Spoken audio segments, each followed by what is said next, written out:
Thank you very much, Mr. Chairman. Thank you for yielding. Thank you for all your support of this bill and this amendment along the way. I'm grateful to have your support and your diligence and the diligence of your staff as we worked very hard to craft this bill going forward. Mr. Chairman, I'd also ask unanimous consent to submit 3 letters for the record in support of H.R. 2996 and the Smith-Kennedy amendment in the nature of the substitute. The letters are from the National Association of Manufacturers, Precision and Machined Products Association, and One Voice, the joint effort between the National Tooling and Machining Association and the Precision Metal Forming Association.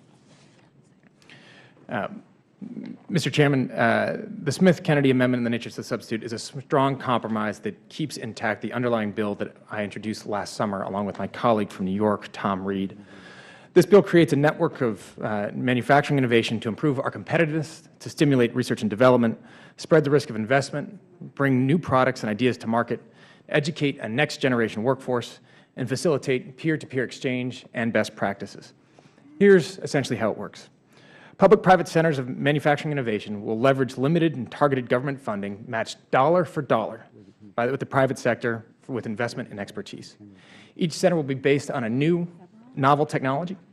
Partnerships will include small businesses, large businesses, universities, community colleges, career and technical schools, federal labs, and not-for-profits. Centers will leverage the regional assets to overcome communal challenges. Groups will end up applying for federal funding by putting the reins back where they belong, in the hands of industry and researchers facing the next big manufacturing challenge.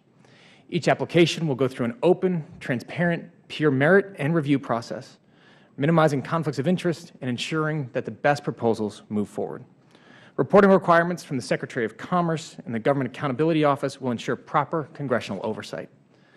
We've already seen this model work. In Youngstown, Ohio, the America Makes National Additive Manufacturing Innovation Institute is helping make 3D printing a reality. 4 other institutes are in different stages of development, with a 5th already on the way.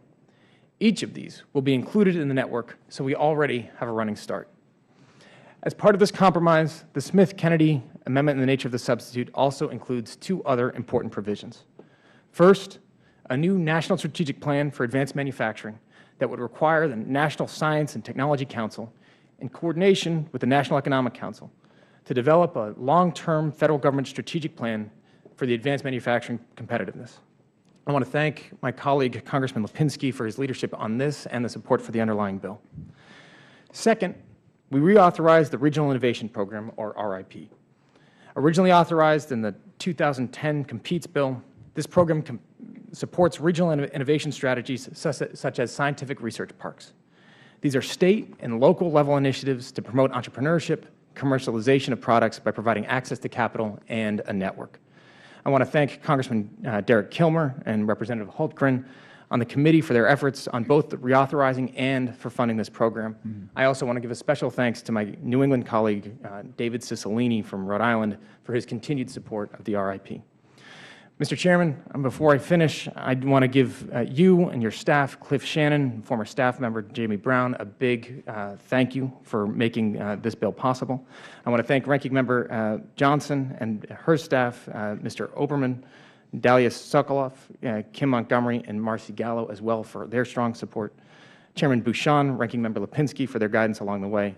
Of course, Tom Reed and his staff, Drew and Laura, for all that they did to have this bill to work their way through the process over the course of the past year. Our partners in the Senate, Senator Sherrod Brown and Roy Blunt and their staffs. All of the outside supporters who have helped raise awareness and advocated for this bill along the way.